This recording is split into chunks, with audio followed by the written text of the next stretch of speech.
యవ్వన బిడ్డలారా, అందరినీ గౌరవించండి.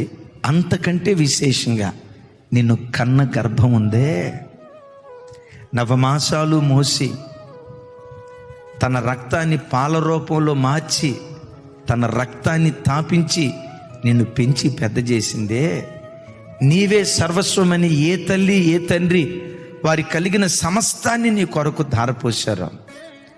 ఆ అమ్మని ఎప్పుడు ఏడ్పించుకో, ఎప్పుడు ఏడ్పించుకో. ఆ నాన్న కళ్ళెమటి కన్నీళ్ళు ఎప్పుడు నిన్ను బట్టి రానివ్వుకో.